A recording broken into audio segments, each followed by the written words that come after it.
वीरान बस्ती के भूत एक भयानक राज। हमारी बस्ती के लोग बहादुरी, गैरत और दियानत की मिसाल समझे जाते थे। मेरे वालिद चौधरी थे और हमारा खानदान नस्लों से इस बस्ती का रखवाला था। मैंने मिट्रक तक इसी बस्ती के स्कूल से तालीम हासिल की और फिर आली तालीम के लिए इस्लाम आबाद चला गया। बरसों बाद जब मैं PhD मुकम्मल करके वापस आया तो बस्ती कुछ बदली बदली सी लगी, लेकिन असल सदमा तब हुआ जब पता चला कि जंगल के पार वो अमीर लेकिन नरम दिल अकबाल बस्ती अब वीरान हो चुकी है। मेरे वालिद ने बताया, रात के साए जब फैलते हैं तो इस बस्ती में 3 सियाह भूत दाखिल हो जाते हैं। हर शाम वो 2 से 3 बच्चों को उठाकर ले जाते हैं और सुबह उनकी लाशें जंगल के किनारे पाई जाती हैं। बस्ती वालों ने हमसे मदद की दरख्वास्त की। हमने कुछ बहादुर सिपाही वहां भेजे, लेकिन सब बीमार और पागल वापस आए। ऐसा लगा जैसे किसी ने उनकी रूह छीन ली हो। आखिरकार अकबाल बस्ती के बच्चे खचे लोग हमारे पास आ गए। खौफ उनकी आंखों में रचा बसा था।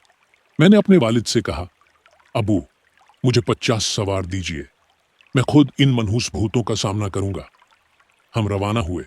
जब बस्ती पहुंचे तो हर तरफ खामोशी का राज था। एक मकान से धुआं उठ रहा था।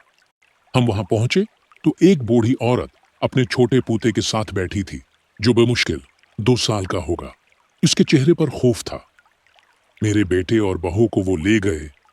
वो बूढ़ी ससकती हुई बोली, कुल रात वो फिर आए थे। मैं कमरे में छिप गई, दरवाजा अंदर से बंद कर लिया। लेकिन वो दूसरे कमरे में दाखिल हो गए जहां सोना रखा था और सब लौट कर ले गए। मैंने नरमी से पूछा, फिर आप हमें देखकर छुप क्यों गई थीं? वो बूढ़ी मुस्कुराई, मैंने तुम्हें पहचान लिया, तुम चौधरी के बेटा हो। हमने वही रात उसी मकान में गुजारी। माहौल भारी था। आधी रात को अचानक 3 साए दीवारों पर रेंगते दिखाई दिए। मैं और मेरे सिपाही फौरन चौकस हो गए। हम घोड़ों से उतरकर उनके पीछे लग गए। उनकी चालें इंसानी थीं, लेकिन रफ्तार गैर फितरी थी। एक लम्हे में वो छत पर थे, दूसरे लम्हे जमीन पर। हमें देखते ही वो पलटे और हम पर हमला कर दिया। इनमें किसी काले जादू की झलक थी, लेकिन हमने 2 को मार गिराया और तीसरे को जिंदा पकड़ लिया। हमने उनके चेहरों से नकाब हटाया तो हैरान रह गए। वो हमारी ही बस्ती के लोग निकले। हम मजबूर थे।